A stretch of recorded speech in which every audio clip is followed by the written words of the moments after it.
right, well, I guess we should go ahead and get started. Thank you so much for joining us. I'm Tiara Curry. I'm a senior scientist in the Saving Life on Earth campaign at the Center for Biological Diversity, and I am joining this webinar from traditional Shawnee territory. Thank you so much for joining us for our speaker series webinar to learn more about the many ways that we're working to end extinction. We have a special program tonight that was organized by our Population and Sustainability Program about the links between family planning decisions and the environment. So first, we're going to have a conversation with our panelists, and then we'll open it up to your questions. We'll post a video of this webinar tomorrow, and then later it will have closed captions and Spanish translation added.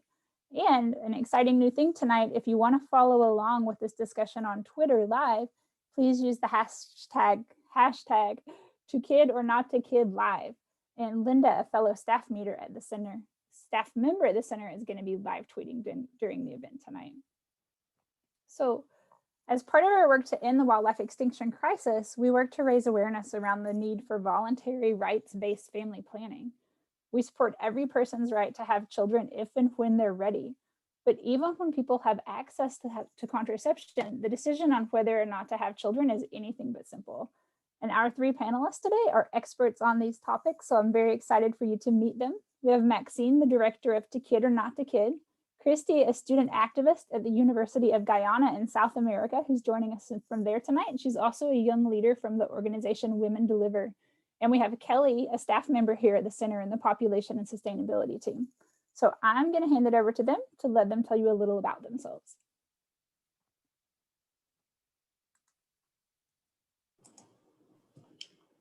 Maxine, do you want to start us off? Sure, yeah.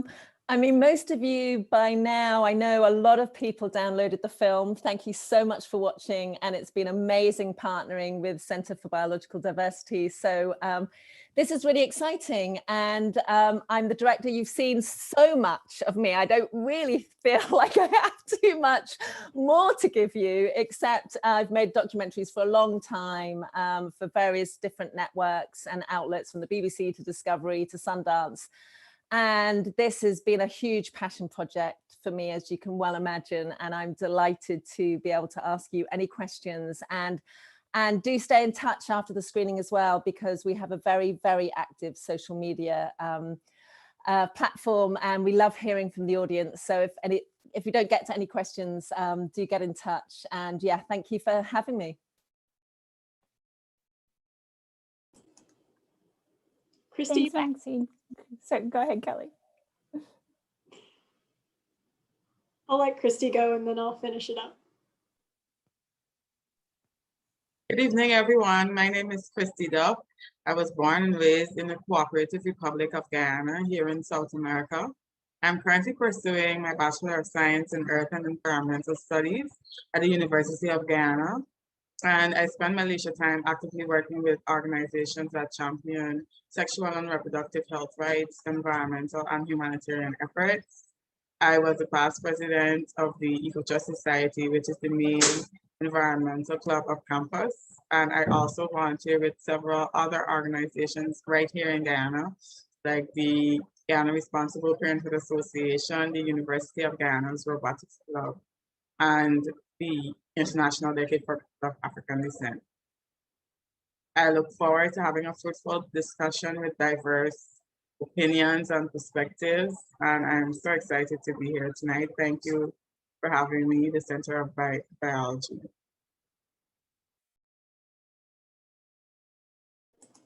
All right. Well, I want to also thank everybody for being with us tonight, and Tiara for bringing us together for the discussion.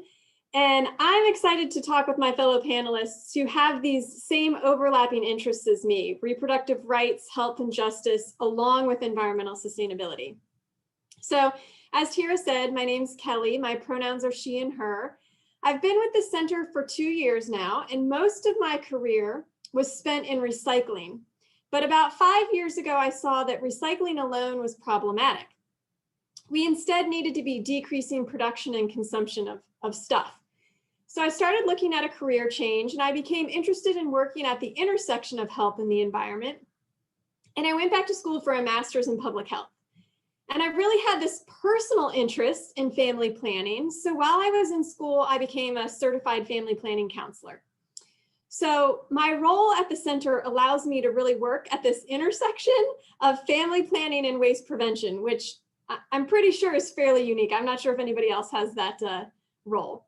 So I'm looking forward to tonight's discussion so much. And Maxine, as I rewatched the film this week, I was just amazed by all the different topics that you touched on in this movie, from the social pressure to have children, to the baby economy and various contraceptive methods, to really this overarching theme of bodily autonomy and reproductive choice.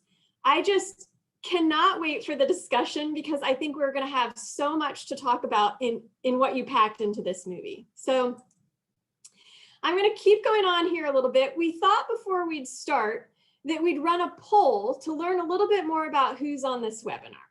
So I think my colleague Naaman is going to put the poll up now. And I'm going to just kind of talk through this a little bit. So would you say, and you can pick multiple things here, that you are child-free by choice, meaning that you've consciously made the decision not to have children? Are you childless by circumstance? You may want children but can't have them for a variety of reasons. Are you one that has chosen parenthood by choice? That would be the person who, again, consciously made the decision to have children. Or are you maybe parenthood by circumstance? This would be a person who may love the children they have, but they were unplanned or mistimed, or maybe you're a step parent or guardian. Or maybe it's that you're undecided. This would be a person who hasn't yet decided if they want children. Or maybe you're other. You know, this is for somebody who doesn't fall into any of the other categories. So hopefully with that, that gave folks enough time to answer the poll. Naaman, let me know if you think we should show the results yet, or if we need to give people a little bit more time. All right. Well, I think, Maxine, we've got 56% of our attendees are child-free by choice. So I think we know who your audience is. But we've got childless by circumstance at 10%. Our next highest here is parenthood by choice at 20%. So, and those of you that are undecided, welcome. You know, hopefully this discussion will help shed some light on your experience of what you should do about parenthood. And believe me, I did a lot of soul searching on my end. So thank you, Naaman. I really appreciate that. We also wanted to do one more thing before we get into the questions. For those of you that didn't get to watch the documentary yet, or just need a little memory jog, we thought we'd take a couple minutes to show the trailer before we start the discussion. So I will turn it over to our tech experts for that also.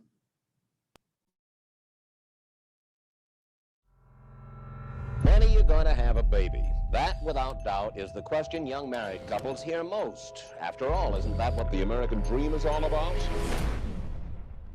I always put off my decision to have children. Childless women can never be happy. The childless choice is a sort of cancer in our culture. We need to have higher birth rates in this country. I've spent my life surrounded by children, but if I ever considered not having them, not having children, you could say that's selfish. You and I not having a family, that's it.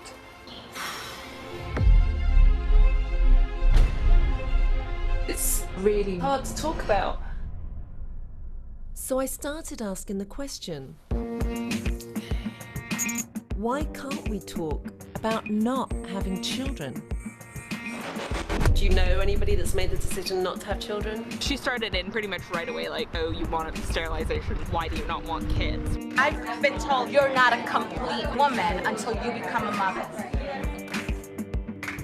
The baby products industry is expected to hit $49 billion. You are saying if you are giving life, you've done a better job than if you haven't. Having kids is probably the best thing most people do because they have created life. It's against all natural instincts when two people get married for them not to have children. For me, and millions of men and women, they hand her to me and I'm like, oh, she's beautiful, and oh my God, what did I just do? It's one of the biggest questions I would rather die on the operating table than have a baby. of our lives. So, we had sex last night. Do you think there might be a chance that... I think there's a chance. Otherwise, I wouldn't have had trouble sleeping. I wouldn't be so nervous. It's estimated that 40 to 50% of American pregnancies are unintended.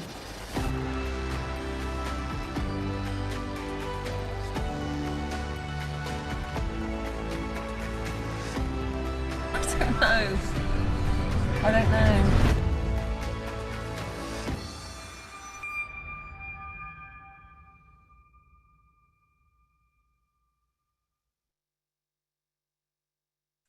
Wow, Maxine, your film is so powerful. So many thoughts. So let's just tell us why you decided to make this film. It's the very personal story of your family planning journey. Give us your motivation. Sure. Gosh, I'll try and keep this as short as possible because this is always the big answer. Essentially, when I was trying to make this decision, and I kind of think I knew what the decision was, but I didn't feel society would allow me to make this decision, if that makes sense. And so I didn't see myself or my decision reflected back at all in anything I was watching. I'm a filmmaker, and there were no films out there. There were no TV shows. There were a few books, and thank God, literally, that there were. And so I kind of did what I do best and picked up my camera and actually started to make a really, really boring film. I have to be honest, like I was hiding behind my camera. I was interviewing that expert and interviewing that expert. And I came back and showed a few of my filmmaking colleagues, and they were like, "You're not being brave enough. You know what you got to do." And so I kind of had to make that decision to make it very personal, because to be honest, it was me making my decision. And I do come through this place of being able to own my decision and be loud and proud about it by the end, which feels pretty amazing. So I just felt like if there was nothing there for me, and knowing in the making of the film, in the 5 years of making the film, seeing like more articles being written about it, and there's so much more being written about it now, that I felt I was at this point in time where people needed it just like I did. And the audience have been amazing, coming back and saying, yes, that's exactly what they needed. I was struck by just how vulnerable and transparent you are in the film. I think that's what gives it a lot of its power, is how brave you were. Thank you. Let's learn more about Kristie. Kristie, I'm so excited that you could join us tonight. You are officially our first panelist from South America. So I haven't heard of Women Deliver before. Tell us about your role. Tell us about the organization and your role in it.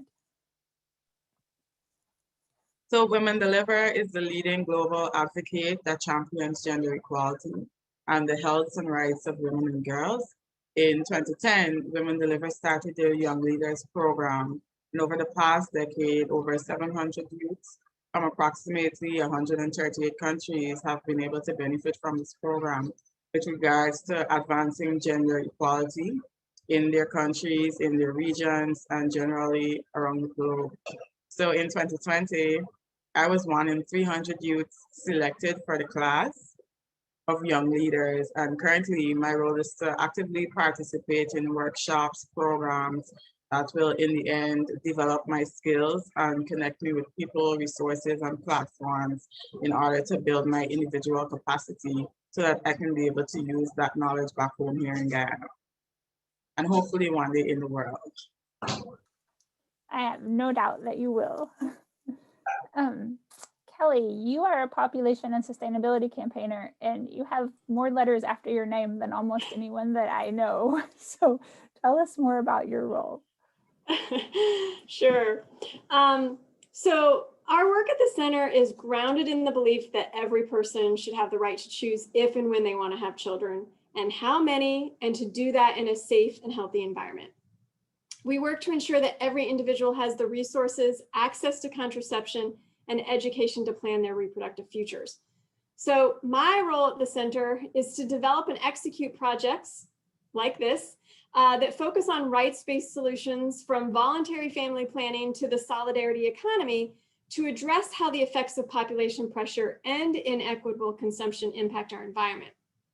You know, we really do understand that every child born in the United States has an outsized impact on the planet, and we work to address both topics through gender empowerment, along with individual and systematic changes in our consumer choices, extraction, and production.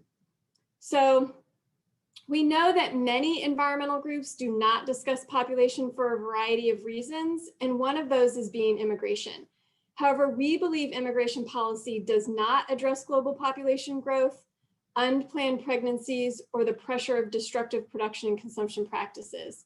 So we also understand that it's a really complex topic that shouldn't be simplified because communities have been and are being violated through reproductive oppression. We want to support reproductive rights and justice allies to form long-term holistic solutions that incorporate access to education, healthcare, healthy and safe environments, and gender equity for everyone.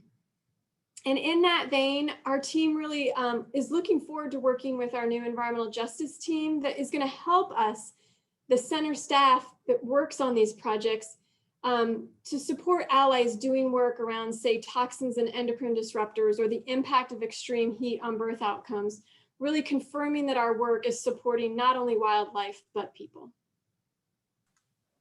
I'm glad you brought that up. We have a new environmental justice program and an energy justice program. So it's really exciting to be moving in that direction overtly. So people choose to be child-free for a variety of reasons, from physical to lifestyle to financial, but increasingly people are concerned about the environment. Maxine, you touch on this in your film, but what's your experience been like in how people talk about their environmental concerns related to family planning? You know, it's really interesting. There are as many reasons to not have children as to have children. And actually, I think possibly more to not have children, because it's such a decision that we have to really sit down and decide and plan to not have children. And what's really been on my heart in making the film is there is an amazing statistic that I only found out in the process of making the film, that 45% of pregnancies in the US are unplanned, which is kind of crazy. And, you know, we're talking about, you know, Center for Biological Diversity, we're talking about the environment here, and that definitely was one of the reasons for me to flip that switch. It really made me realize that I don't need to leave the legacy of my kids on this planet. My legacy can be in other ways, or actually, as one author put it, how beautiful to not leave a mark on the earth behind you. And I'm like, I keep that sort of little mantra as like, wow, that's really amazing. And we really don't talk about not leaving a mark. Everybody always talks about legacy and how to make your mark on the earth. And when we think about environmentalism, it's kind of, how can we not leave a mark on the earth, really? So when we talk about the decision to not have kids for the environment, we could talk, the whole panel tonight, the whole webinar could be about that, because it's a really, really broad, long,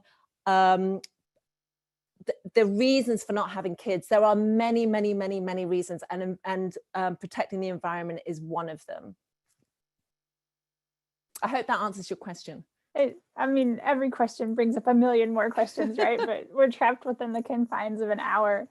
It seems like climate change is on more and more people's minds in relationship to family planning. And there's an organization called Project Drawdown that discusses this. And then there was a letter signed in 2019 by more than 11,000 scientists that identified family planning as a climate solution. But this connection between family planning and climate can be a really controversial one. So I wanted to go over to Kristie to just ask about how family planning and other environmental issues, or do people relate them in Guyana? And does your work like help people understand the interconnection? Generally, I do not think that persons in Guyana relate the two concepts. Guyana is Ghana has a small population of approximately 750,000 persons, and majority of them are confined to the low-lying coastal strip. A majority of them live on the coastal strip. I remember a few years ago, I did a survey on climate change, and many persons were of the opinion that climate change is natural or that it's God's work. And so currently, now we're seeing a shift because, I mean, I guess after witnessing different experiences with sea level rise here in Guyana, coastal flooding, devastation of infrastructure, and crop loss, persons are now saying like, okay, maybe this climate change thing is real. So I say all of that to say that although persons are increasingly now believing in the issues of climate change or environmental issues, and although they do see the importance of family planning, I don't think that generally we've quite yet connected the dots between the two. How do we help people make that connection? I think what we're doing right now, panel discussions, more awareness sessions, webinars, workshops, I think social media platforms, we have so many things that we can use to give out information. And I think that would be the key to helping Guyanese connect the dots and persons generally around the world. Thank you, Kristie. Kelley, every time we have a webinar, one of the questions is how can our members help? So I'm just going to throw that out there. How can our members help advocate for reproductive freedom here in the United States and globally? Well, the good news is on the international front, one of President Biden's first actions in office was to rescind the global gag rule through executive order. So when this is in fact, this policy really cuts off funding to NGOs that provide abortion counseling or referrals. And there's a new permanent repeal of this political football, and it's in a bipartisan bill called the Global Health, Environment, and Rights Act. And this would really ensure that eligible NGOs can continue to operate US-supported health programs abroad, including counseling, referral, and legal abortion services with their own non-US funds. So the first thing that we would recommend is to urge your congressperson to support the reintroduction of this Global HER Act to permanently repeal the global gag rule. But domestically, as we've always said here, we have an outsized impact on the environment in the United States.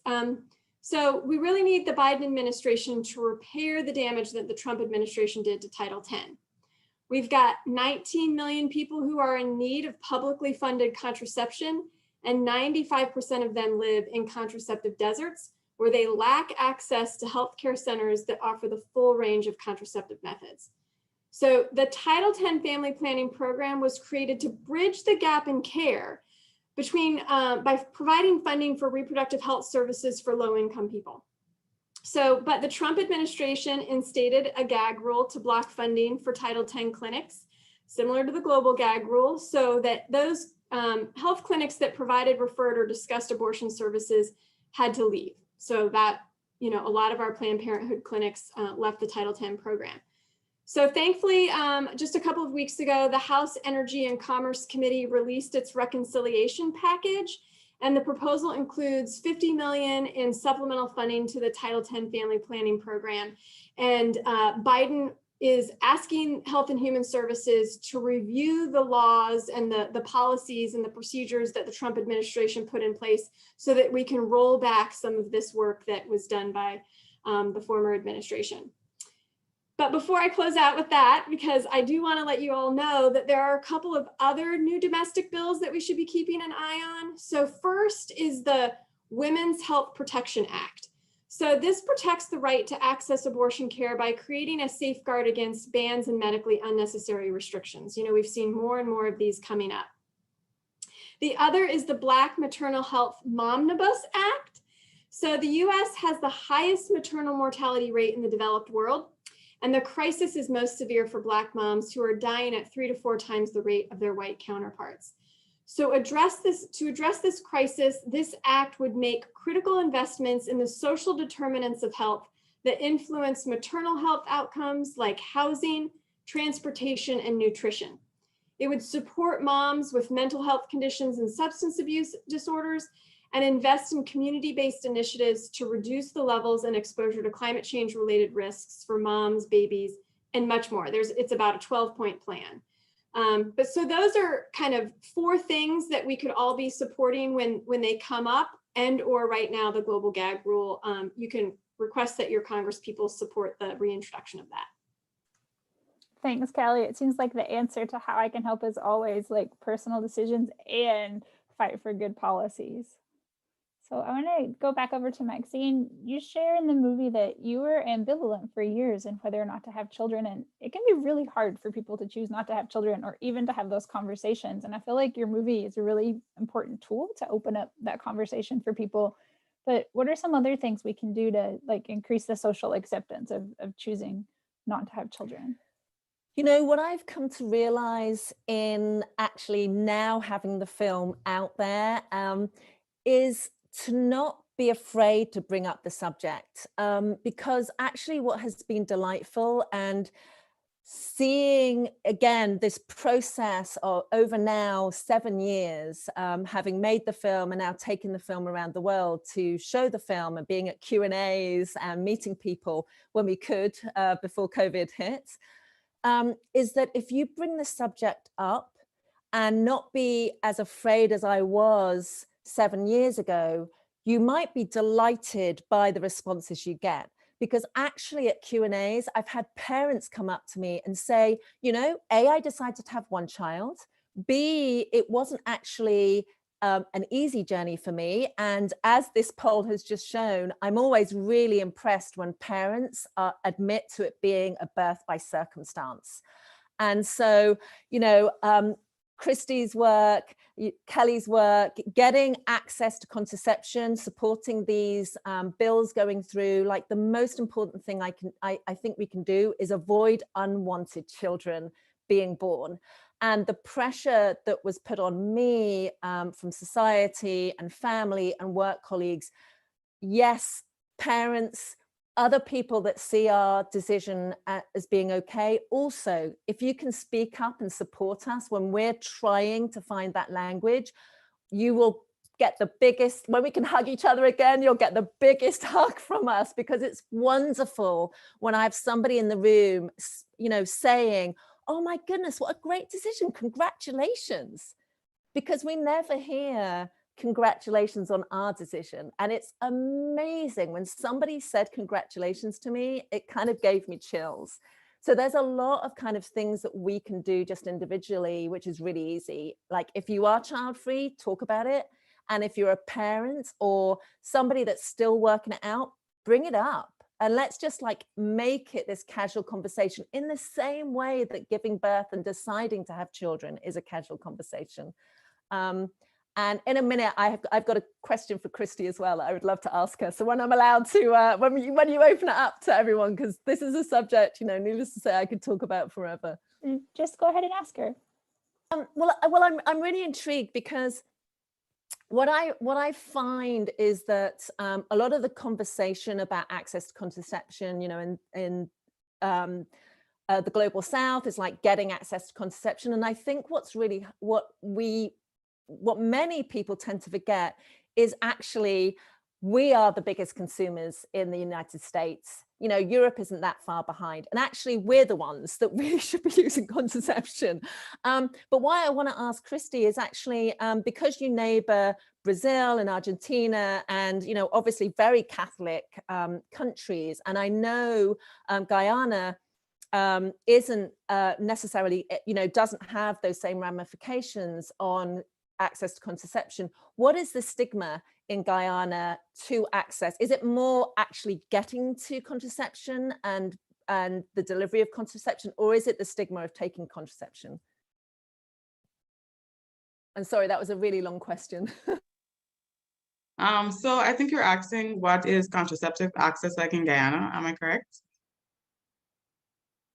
Are you asking me about, okay, so in Guyana, in my opinion, I think contraceptive access is pretty good here in Guyana. So we have the Ministry of Health here who have contraceptives, a wide range of contraceptives that are offered free here in Guyana. So we have things like tablets, intrauterine devices, condoms, intradermal contraceptives, tubal ligation. These things are all free here in Guyana at a public health institute.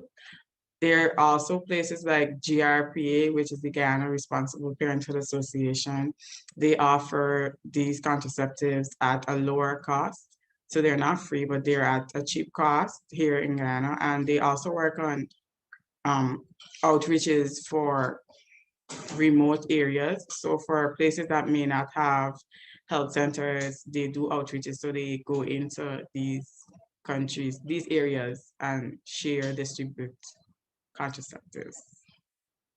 But they have done a great job of having persons know that they have the freedom to decide if, when, and how to reproduce. Awareness is a big thing here in Guyana, and they're currently looking to get into the school systems and to incorporate these concepts. So we have more informed youths coming up.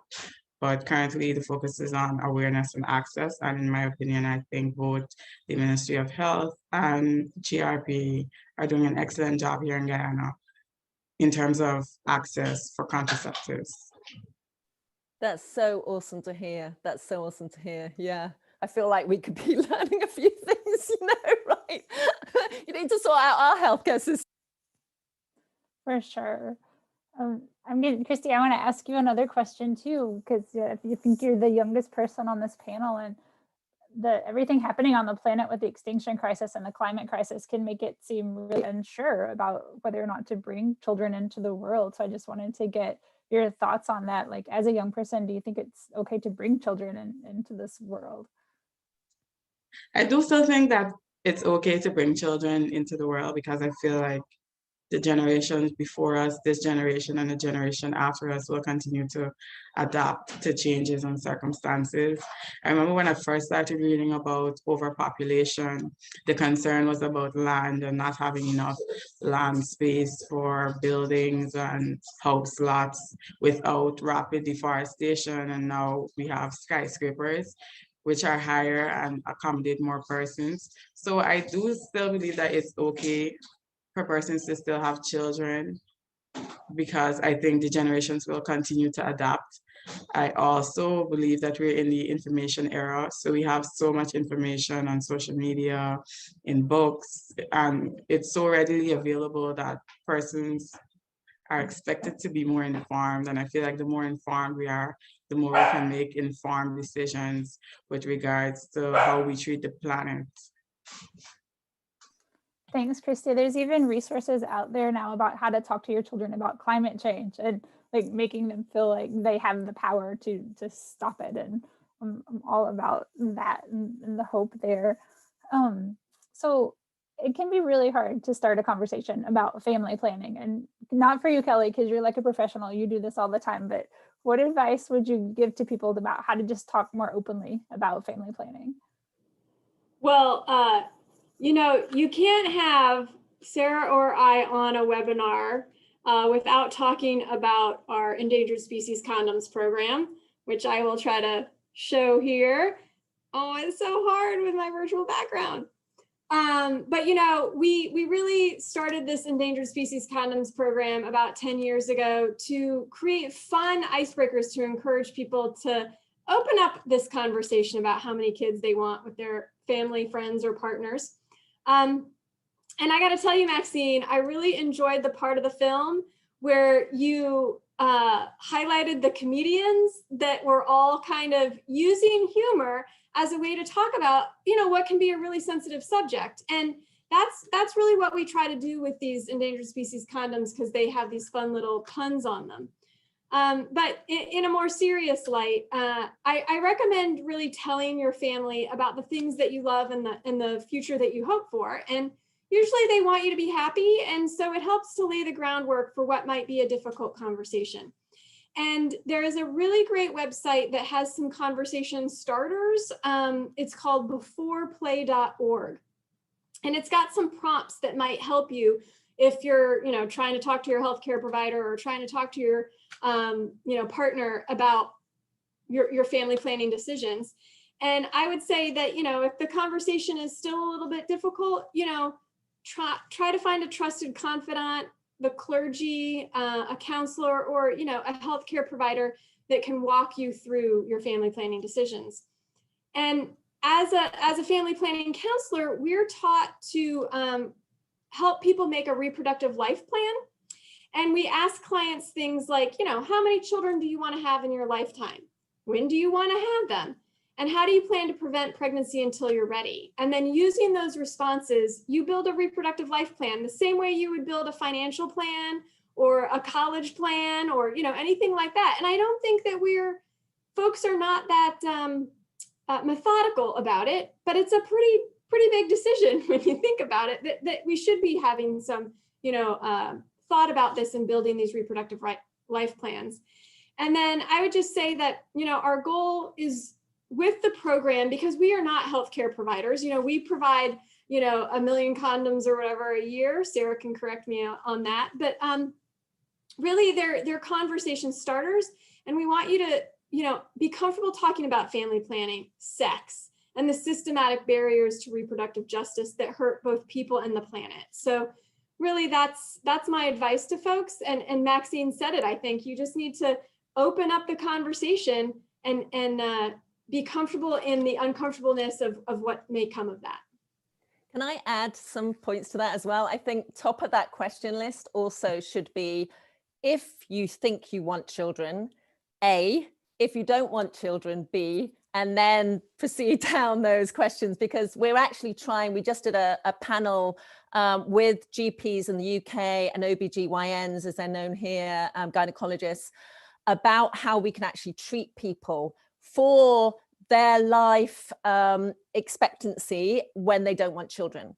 And we're trying to make changes on their doctor's reports, and there might be a sticker that denotes that they're child-free, so they don't get asked again and again and again, do you want children, do you want children, do you want children? The other thing, and I love this question because the whole reason I made this film and made it with comedy moments and a live vasectomy scene is that people can say, oh my goodness, I've just seen this documentary, To Kid or Not to Kid, check it out, because that's an amazing icebreaker. So many people are watching documentaries now, and you can get it on the website. It's available kind of Amazon, everywhere, iTunes. Just say you've seen this film, or you've read this book, or you watch this webinar. Like, it's amazing when you say, or you email, or you're next on Zoom with somebody, oh my goodness, I just watched this, or oh my goodness. It's such a brilliant icebreaker. And I've used it, previously on other issues that can be sensitive. Fertility issues can be super, super sensitive. So I really, and I'm a documentary maker, so of course I'm going to say this, but I find it really opens doors when you say, listen, I've just watched this film and there was this live vasectomy. I'm a guy and I only have, I have two choices of what to use. It's either the Center for Biological Diversity condoms, or it's a vasectomy. Why isn't there more options? And that can open such an amazing conversation. So try it and let us know how it goes. Like, get in touch on To Kid or Not to Kid and let us know how that conversation goes. So even the center, we've created some contraceptive conversation videos, and we'll put the link in the chat to those. And then we'll also put a link in the chat to a lot of different contraceptive options that Kelley put together. Maxine, speaking about that vasectomy, like, your husband is your co-star in the movie, and the conversations that you two have, like, they just made the movie so much more riveting. And I just wondered, like, now that you think about these things all the time, how do we get men more interested in supporting reproductive health and rights and justice? We have this wonderful partner called the Male Contraceptive Initiative, and they are working really, really hard, because the truth of the matter is that the pharmaceutical companies think that the male contraceptive gel and pill have too many side effects. And we as women have been dealing with side effects from hormonal contraception for eons. And I think, get in touch, like, if you're a guy and think, you know what, I'd really like to take a contraceptive pill, get in touch with Bayer, get in touch with, like, consumer pressure. It's amazing how much, like, I get in touch with companies all the time and say, why haven't you made a recycled dish yet? Because I would buy it and I'm not buying your product. So that's what I do. And I really believe if enough of us do it, then the contraceptive pill for men will be on the counter. And, you know, if you're really certain that you're child free, have a vasectomy. I mean, most of you that've seen the film now, I think 1,300 of you downloaded the link of the film over this week from us working with Center for Biological Diversity, which is awesome. And so you know how easy vasectomies are. You know, I was saying just this weekend, what a brilliant Valentine's gift if you're in a heterosexual partner and you say to your child-free partner, I'm willing to do a vasectomy. I mean, wow. Thanks, Maxine. I want to jump over to questions that people are typing into the chat, and let's just take the most controversial one and do it first. So how do we counter the message from patriarchal religions that women are basically baby makers, that abortion and contraception are evil, and that abortion and contraception should be illegal and or inaccessible? You guys are gonna have to arm wrestle for who gets to answer this one. I'm just kidding. Who, Kelley or Maxine or Kristie, who wants to? I feel like, Maxine, religion was kind of like a through line in your movie. I would love to hear your feedback. Oh gosh, I mean, where do you want to start when it comes to religion? You know, and Kristie, I don't know what it's like because I know also where you are, there's a lot of Protestant faith as well, and my background is the Protestant faith. And I'm actually from the UK. The Protestant faith actually comes with still a relationship leaning to the left, and actually access to contraception and people's women's choice is a really strong part of how we can, you know, be a community of loving people. And, you know, I still have a faith, and I'm still, and I'm very, very, very pro-choice. So I don't think the two can't be connected. And I think I mean, I would love to get the film into churches. I would love to have conversations, you know, when churches can meet again and have these conversations. You know, we're getting this film into many places that I didn't think we'd get it to. We need some of these leaders, church leaders, which they've started to do. You know, we saw an amazing movement in the US with gay marriage. You know, why can't that also be a movement for ministers to say, you know, we understand that abortion and pro-choice and everything is part of the community decision as well. And actually, there is a statistic out there that the most people that have, most women that have abortions are actually religious. So work that one out. You know, it's like many of us have to make that decision. For some, it's not very hard. For some others, it's a really hard decision. But it's still part of contraception, you know, a family planning decision. And I'm sorry, I don't know whether I did a hash job of that answer, but it's a tough one. It's definitely a complex one. I'm just going to go through this line of questions. So, and I remember hearing about zero population growth too. Someone was exposed to ZPG or zero population growth and chose to only have one child, but adopted 3, and just wants to get your comment on adoption as a means of having a family without adding impact to the planet.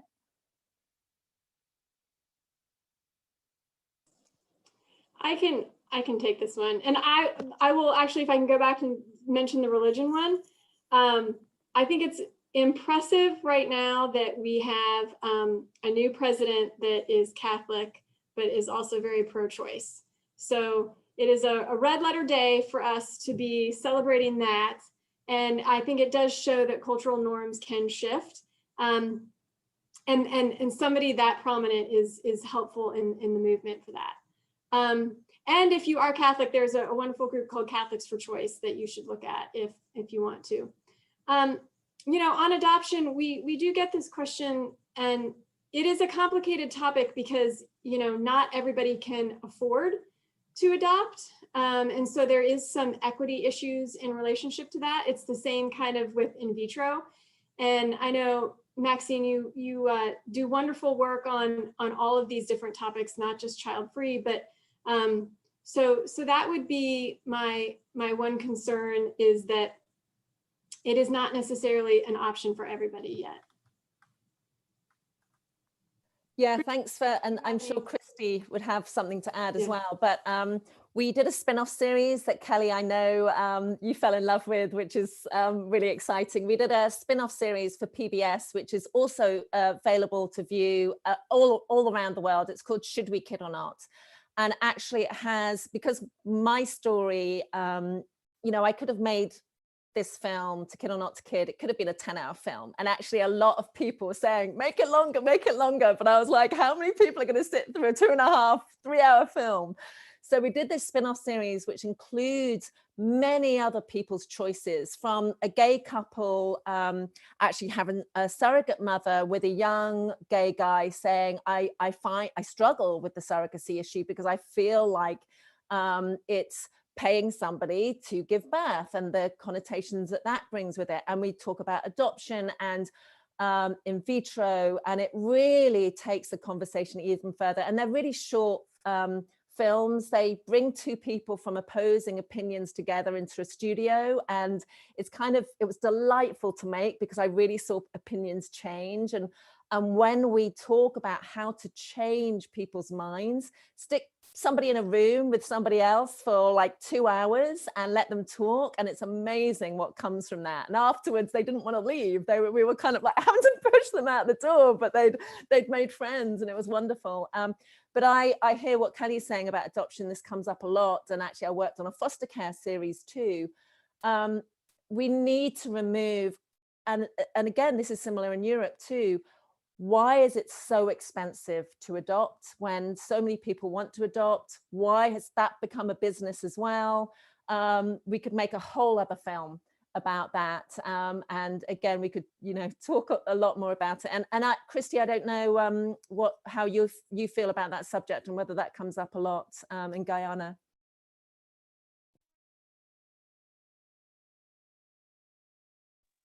Hi, yes, adoption is a conversation here in Guyana because, of course, it is extremely expensive also here. There's so many factors that come into play for adoption, but for some persons, it is an escape. Persons who cannot physically have children, or some persons who may not want to put their bodies through a pregnancy process. So it is interesting to look at adoption here in Guyana because there's so many factors that come into play when you think about adopting a child. Thank you all. Maxine, that sounds like a great next project for you, adoption, because I know a lot of people who are trying to adopt, and it is really hard. Like, it sounds like a simple solution, just adopt, but I know 3 different families who are struggling to adopt. So someone asked how a concerned male specifically can bring up the subject of family planning and conversation. It seems like the burden falls on women a lot, or the decision, but do you have advice for men specifically about how to bring it up? I think I mentioned about, say, why is there only 2 options for men? Like, why isn't there a pill? Why isn't there, I mean, I know I'm joking, and I know it's not always easy, but again, talk about the documentary, talk about this webinar. It's actually easier. I've now found, and I know I'm talking about this after I've made a 7-hour film and I've been immersed in this issue, but I was afraid, and I'm so pleased I'm not afraid anymore. And unfortunately, if we get somebody's back up, then move on to the next person, and that conversation ends, and there'll be somebody that will be willing to talk to you about it. I mean, I recognize it's funny that it's interesting to ask this of 3 women on a panel, but I understand it is hard as a man to talk about family planning for women, because as Maxine said, it does generally fall to the woman. But I really like her idea of flipping it and being like, how can I be supportive in other methods that are useful for men, and the research and development to get us there. But I think the bigger picture for me of how men can support this work is in women's empowerment. It is not just contraception.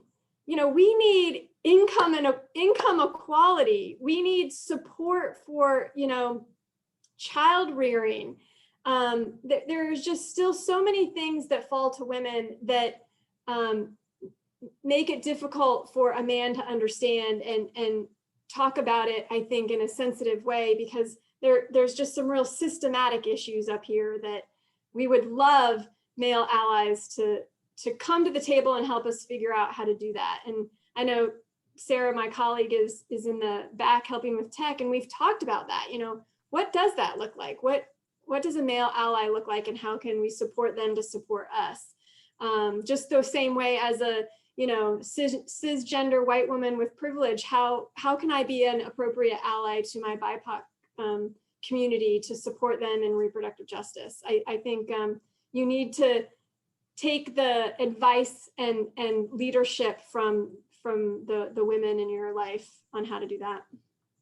Yeah, to bounce off you, Kelley, like if you are a heterosexual male and you're in a relationship and maybe say, you know, want me to like look into some other options, you know, if you're having a really bad day because you're having to, you know, your period is like crazy painful and you're like, oh my goodness, I want this period to stop. Like, you know, there again, like there are a couple of options and there should be more, and we need to pressurize people into making more. And there are child-free men out there that don't want children too. So again, there are communities, you know, as I show in the film, there are actually amazing communities. And the wonderful thing about the access that we have to people now is that there's meetups and there's Facebook groups and there's Reddits, and there's like, you will find your people, and that will encourage you as well. Like if you need that encouragement, which is why I made this film, to encourage me, and I found those groups to encourage me as well, because this just didn't happen from making a film. It happened because I found the support I needed.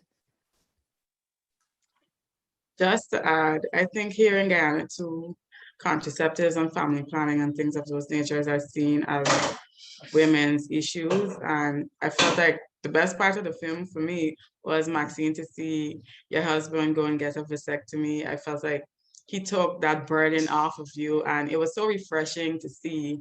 And that's why I think your documentary is so important. So hopefully a male might see that and say, okay, maybe I could do this for my wife or for my girlfriend or for whoever it is that they're in an intimate partner relationship with. Yeah, and you know what, Kristie, what's really awesome is men have already got in touch and said, because of seeing the film, that they went and got the vasectomy. And I'm like, that's it, my job's done. Amazing.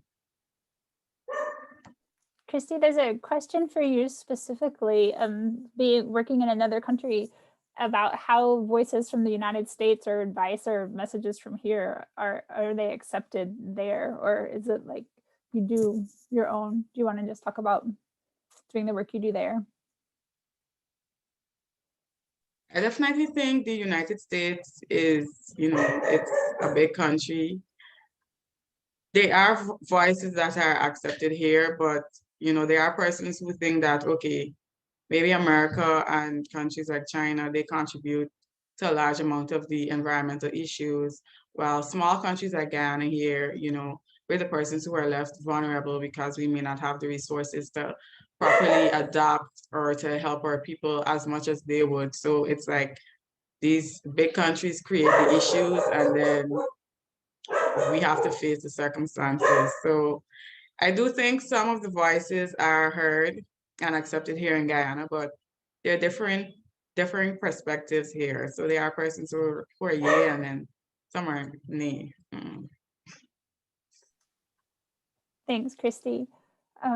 Someone asked about pronatalism, or like the push to have children. It's so ingrained that people don't ever really ask themselves whether or not they really want to have kids, or if they would make good parents. And the question is just, please comment on that, on how ingrained pronatalism is.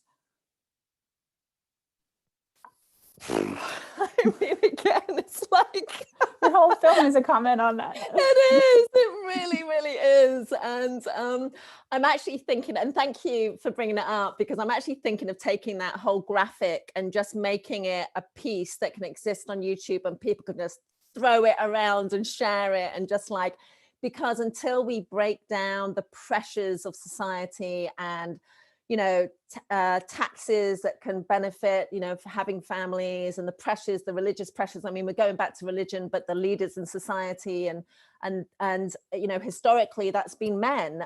So it's amazing that we are making these moves as women, and able to break some of these conversations and have new conversations, because things are changing, and women are becoming, you know, are in leadership positions, and those voices can change, which is really, really exciting. And I think also, you know, one thing, and I can say it now because it's very hard to talk about your film and say you love anything about your film, but the one thing I do love is actually showing what the pressure made me do. And the pressure made me not have a conversation with my partner until I was married. Like, he could have turned around and said, no way, this is over. I wanted 5 kids with you and you don't want them, we're done. And that could have been really tragic. So learn by my mistakes. Do not have a conversation after you've got married because you were in so much fear to have that conversation. And this is what we're trying to do. We're trying to break the patriarchy. We're trying to break pronatalism and make change. And, you know, I love the Center for Biological Diversity inviting me and Kristie to talk about this film and show this film, because it also shows what a great forward-leaning environmental organization they are, and they're really putting their to use if I could find a better phrase, but to put their money where their mouth is. Essentially, it's like, let's talk about this, and we are, and it's awesome. And thank you for all your questions, because they're great. There's a very specific question about your film. Did the young woman who is trying to get a tubal ligation, did she ever get approval from the medical system? Not yet. And we did a very, very sad follow-up. And you can still watch it. It's on YouTube and it's on our Facebook page. We very recently, actually, we had an interview with her. And in this last year, she had to go through an abortion because she's now 5 years into wanting a tubal ligation and still not accepted for surgery, and she got accidentally pregnant. She was using contraception. We know, no contraception is 100%. I mean, please use it. Don't use that as a quote to not use contraception.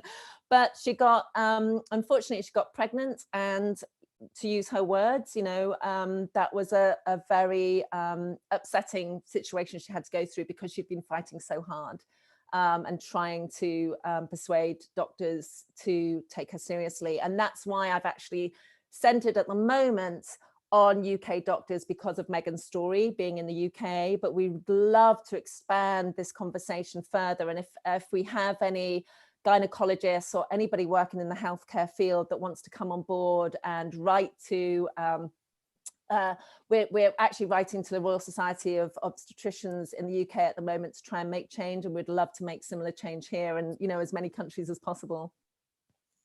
Thanks, Maxine. These conversations go by so fast, and this is certainly one that we could talk about for a really long time. If we didn't get to your question, I'm really sorry. Maxine has told us that she'll gladly answer any of your questions over her social media channels. If you're on Facebook, that's facebook.com to kid or not to kid. She's also on Instagram and the website too, right? You can access those just from tokidornottokid.com. Absolutely. Right. Well, this has been an excellent discussion, and thank you guys so much for joining us. To everybody at home, and to Naaman, Sarah, Griselda, and Sarah, who are behind the scenes making this happen. If you missed the opportunity to watch To Kid or Not to Kid this week, you can rent it or purchase it at Maxine's website, tokidornottokid.com. We'll add that site to the chat right now, so you can just click on it. The video of this webinar will post tomorrow on the center's events page. Go to biologicaldiversity.org and then click on action and then click on events. There's a link there that will take you to the videos of all of the previous Saving Life on Earth webinars. For those of you who want to know how you can take action, you can contact your representative to support the Global HER Act that Kelley mentioned.